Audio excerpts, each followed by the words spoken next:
और इसी कार्यक्रम में हम लोग जनमत पार्टी का इंचार्ज जी हैं, मुस्लिम संगठन का केंद्रीय अध्यक्ष जी हैं और मंच में आसीन तमाम अग्रज लोग सब हैं। और यहाँ जो उपस्थित हुए हैं बिरवा गांव का जितना मेरा अभिभावक बुजुर्ग हम लोग का जो अग्रज है, और उसी तरह यहीं पर यही मदरसा का जो बच्चा सब है, सब में मेरे तरफ से मध्य प्रदेश सरकार के तरफ से सब में हम प्रणाम करना चाहते हैं। अस्सलाम वालेकुम करके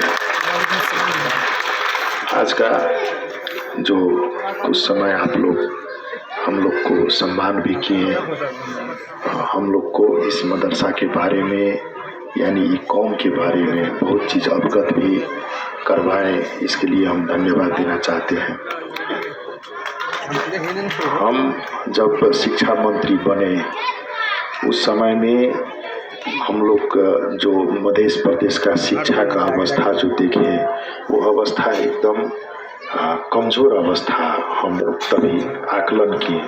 मतलब हम लोग का प्रदेश अन्य प्रदेश की तुलना में सबसे नीचे इसका साक्षर दर था। मतलब हम लोग निरक्षर प्रदेश का निरक्षर नागरिक किस तरह है। जब प्रदेशी निरक्षर है तो सरकार कहाँ से साक्षर हो सकता है, हम लोग भी निरक्षर है, ऐसे हम लोग महसूस किए।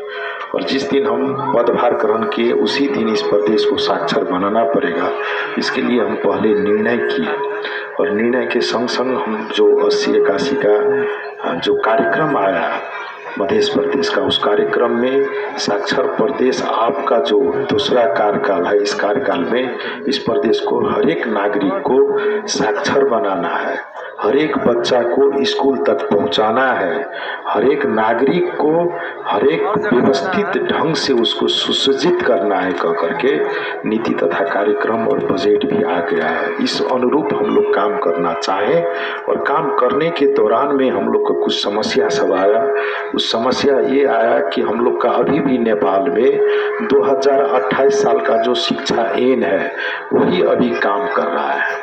अब आप लोग सोचिए 2028 साल का शासन व्यवस्था क्या था, अभी का शासन व्यवस्था क्या है।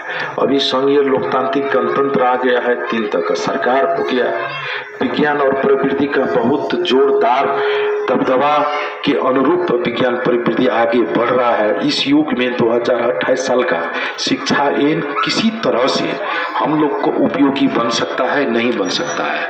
इसके तहत अभी का जो संघीय सरकार है वो ऐन लाए और जब टेबल किए तो आप लोग देखें जो शिक्षा में बहुत ज्यादा जो हस्तक्षेप होता है, चाहे वो विदेश की तरफ हो या नेपाल में जो बहुत ज्यादा जो निजी विद्यालय सबका हस्ती सब है कुछ सब, उस सब का हस्तक्षेप के कारण से जिस तरह का शिक्षा ऐन लाना चाहिए उस तरह का शिक्षा ऐन नहीं आया, तो पर भी हाउस में जाके छलफल अभी हो रहा है।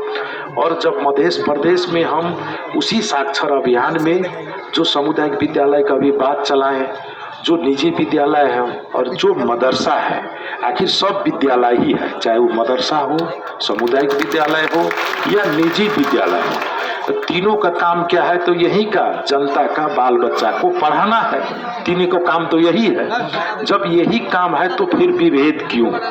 हम लोग इसके तरफ हम लोग ध्यान केंद्रित किए तो प्रदेश सरकार का जो शिक्षा नीति बनाना चाहिए था वो नहीं बना पाया है अभी तक। जो शिक्षा ऐन लगायत का जो नियम कानून सब यहाँ बनाना था वो नहीं बना पाया। जब हम लोग यहाँ पर आए तो हम लोग शिक्षा नीति बनाने के लिए बृहद छलफल सब हम लोग चला रहे हैं।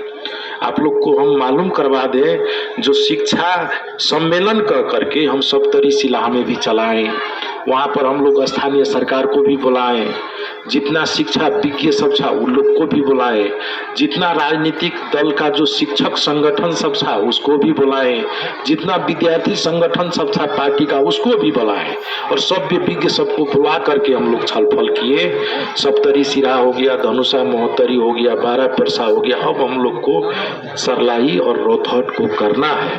और इसलिए हम लोग कर रहे हैं जो हम लोग को हर एक नागरिक को साक्षर बनाना है। एक दूसरा जो हम लोग विभेद देख रहे हैं ये तीनों स्कूल के बीच में जो विभेद है वो विभेद को कैसे अंत किया जाए, इसके लिए भी हम लोग को काम करना है, क्योंकि हम लोग को प्रदेश को शिक्षा नीति लाना है और हम लोग लाने के लिए प्रतिबद्ध होकर दृढ़ता पूर्वक हम लोग लगे हैं। और उसमें हम लोग निश्चित रूप में ये मदरसा के बारे में भी हम लोग बात करेंगे उस समय में जब हम लोग बृहद सम्मेलन करेंगे, जिस दिन शिक्षा नीति के बारे में ड्राफ्ट होगी और जब सदन में जाने का समय होगा उससे पहले हम लोग बृहद छलफल करेंगे और उसमें हम लोग जो मदरसा के हम लोग का जो शिक्षक सब है, जो मौलाना सब है, जो विज्ञ सब है, उन लोग को रख करके हमको शिक्षा नीति बनाना है। इस पे हम लोग पूर्णतः ध्यान केंद्रित किए हुए हैं।